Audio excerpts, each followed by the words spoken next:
Assalamualaikum warahmatullahi wabarakatuh. Selamat pagi anak-anak, salam sehat, salam semangat, dan salam tetap di rumah. Kalian tetap belajar di rumah. Bahasan kali ini, Ibu akan membahas tentang yang namanya permintaan, penawaran, dan harga keseimbangan. Ini adalah bahasan melanjutkan dari bahasan-bahasan yang kemarin. Kali ini nanti kita bahas satu-satu tentang permintaan, penawaran, dan harga keseimbangan. Mari kita lihat yang pertama, yaitu tentang pengertian permintaan. Permintaan adalah jumlah barang dan jasa yang ingin dibeli oleh masyarakat dengan berbagai tingkat harga dalam waktu dan tempat tertentu. Hukum permintaan, semakin turun tingkat harga, maka semakin banyak jumlah barang yang diminta, dan sebaliknya, semakin naik tingkat harga, maka semakin sedikit jumlah barang yang diinginkan atau yang diminta. Jadi permintaan ini berbanding terbalik dengan harga jika keadaan tidak berubah atau ceteris paribus. Artinya di sini bahwa kita akan cenderung lebih banyak meminta atau menginginkan suatu barang jika harga barang itu murah. Tetapi kalau harga barang itu tinggi, maka kita cenderung untuk mengurungkan atau uh, mengurungkan niat kita untuk membeli. Kurva permintaan bergerak dari kiri atas ke kanan bawah. Nanti kita lihat kurva permintaannya.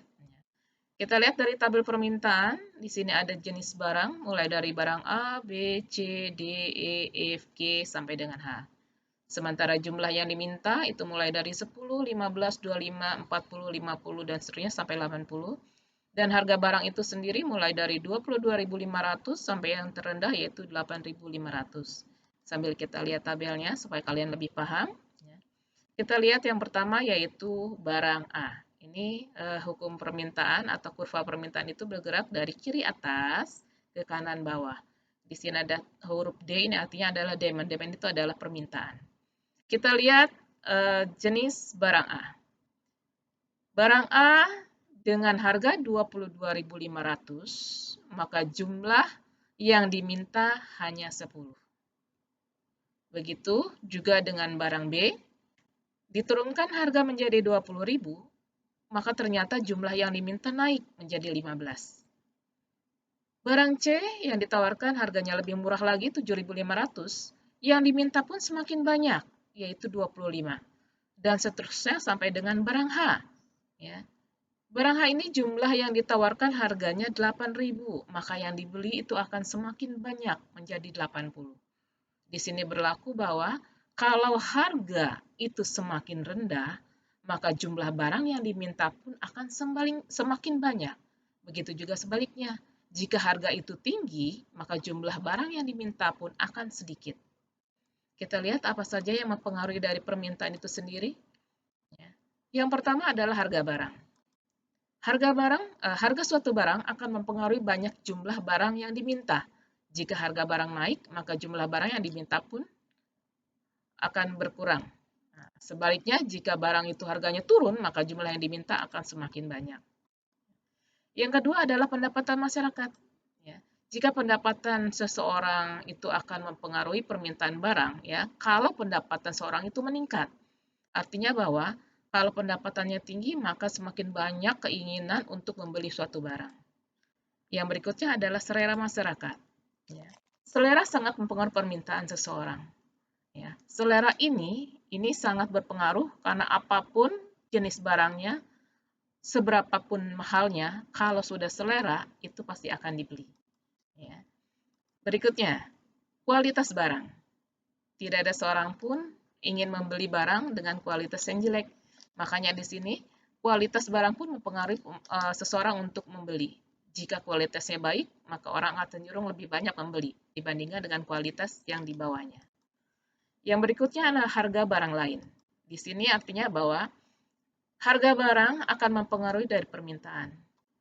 Jika sama-sama bisa digunakan sebagai alat masak, maka orang akan cenderung memakai gas ya, dibandingkan dengan memakai kompor minyak tanah. Tetapi keadaan akan terbalik jika harga gas itu melambung tinggi, orang akan lebih cenderung mencari harga di bawahnya atau harga barang pengganti. Ya, karena apa? Fungsinya masih sama. Yang berikut kita lihat permintaan dapat dibedakan menjadi beberapa, di antaranya adalah menurut daya beli konsumen. Di sini ada permintaan efektif, artinya bahwa permintaan didukung dengan kemampuan untuk membeli. Jadi kita menginginkan suatu barang, ada kemampuan kita untuk bisa membeli. Yang kedua adalah permintaan potensial. Di sini ada keinginan untuk membeli, ada kemampuan untuk membayar, tetapi belum melakukan suatu transaksi, artinya belum sampai kita membeli. Yang berikutnya, kita lihat permintaan menurut jumlah konsumennya. Ada permintaan individual, artinya adalah ini permintaan untuk orang perorangan, atau hanya kemampuan masing-masing orang. Yang kedua adalah permintaan pasar. Ini adalah permintaan masyarakat secara umum. Jadi ini adalah permintaan banyak orang. Sekarang kita lihat yang penawaran. Kalau di penawaran ini, kita sebagai penjual. Kita lihat. Penawaran adalah sejumlah barang yang ditawarkan oleh penjual dalam tingkat harga dan waktu tertentu. Bagaimana hubungannya dengan jumlah barang yang ditawarkan?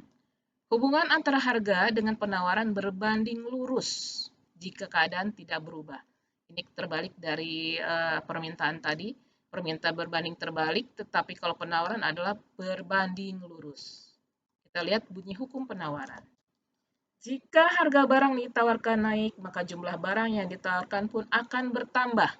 Begitu juga sebaliknya, jika harga barang itu turun, maka jumlah yang ditawarkan pun akan semakin berkurang. Jadi di sini kurva penawaran bergerak dari kanan atas ke kiri bawah. Kita lihat tabel dan kurvanya. Tabel jenis barang yang ditawarkan, jumlah yang ditawarkan, dan harga barang yang ditawarkan. Kita lihat.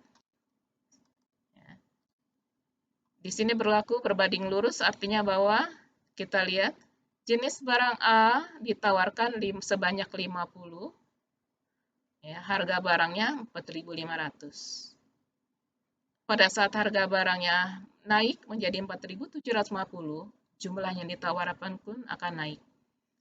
Semakin naik harga menjadi 5.000, maka jumlah yang ditawarkan pun akan semakin naik. Kita lihat kurvanya. Kurva bergerak dari kiri bawah ke kanan atas. Ini ada huruf S, ini artinya adalah supply. Supply itu artinya adalah penawaran. Ya. Pada saat harga 4.500, maka jumlah barang yang ditawarkan sebanyak 50. Pada saat harga naik 4.750, jumlah yang ditawarkan naik menjadi 60. Sampai titik terakhir di barang G, harga semakin naik menjadi 6.000 dan jumlah yang ditawarkan pun semakin naik menjadi 110. Ini artinya ada antara yang jumlah barang yang dengan harga barang itu berbanding lurus. Faktor apa yang pengaruh dari penawaran? Kita lihat yang pertama adalah biaya produksi. Jika biaya produksi tinggi, maka produsen akan mengurangi jumlah produksi barang, sehingga akibatnya adalah jumlah yang ditawarkan berkurang.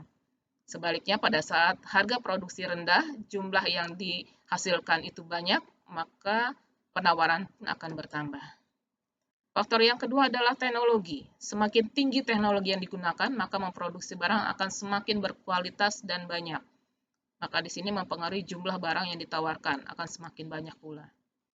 Yang berikutnya adalah harapan akan mendapat keuntungan atau laba. Tidak ada satu usaha pun yang harapannya tidak untung atau tidak mendapatkan laba.